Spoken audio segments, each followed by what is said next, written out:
Look how everywhere in this world, where there is a Muslim community or even a Christian community, they receive a much harsher treatment compared with others.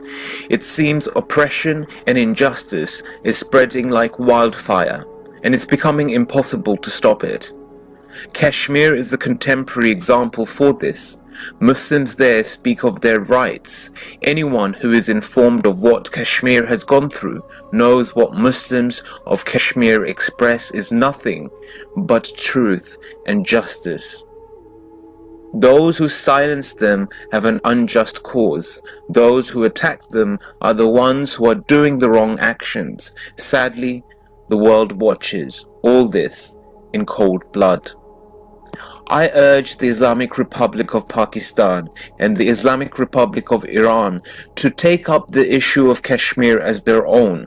This is an issue of humanity and Islam, since the Muslim people of this region are clearly subject to oppression and tyranny. Both Pakistan and Iran have always expressed to the government of India their abhorrence towards what is being done to the Muslim people of Kashmir. And the time has now come to intensify your tongue. Please continue to express the same feelings in all circles possible. The Indian people owe an obligation to every last victim of this illegal aggression, because this carnage has been done in our name, and this is not our culture and this is not our Sanskriti. Since the partition of India, 90% of the casualties have been unarmed civilians of Kashmir, a third of them young children who have been born pure as gifts from the Almighty. India will say this is collateral damage, but it is not. This is the nature of modern warfare. They do not hate India because of its so-called democracy.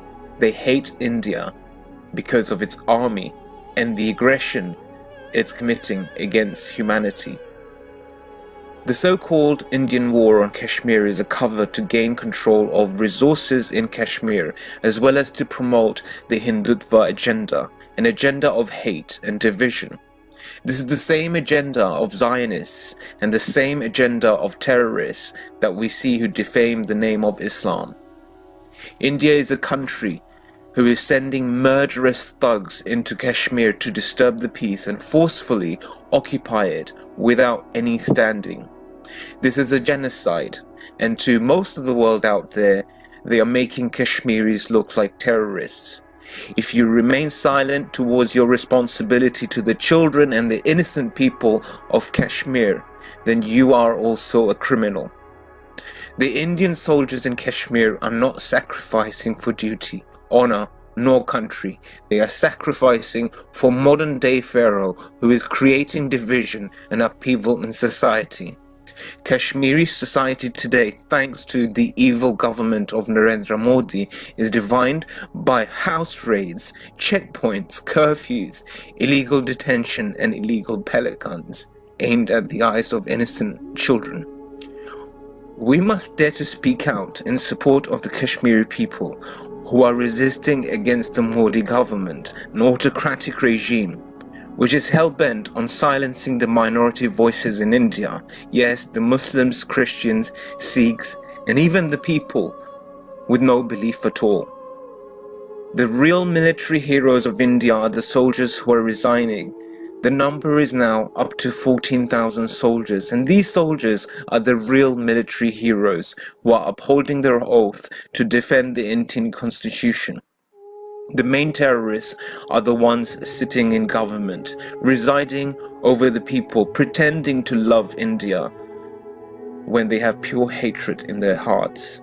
These people are Narendra Modi, Amit Shah, Yogi Adityanath, and Sushma Swaraj.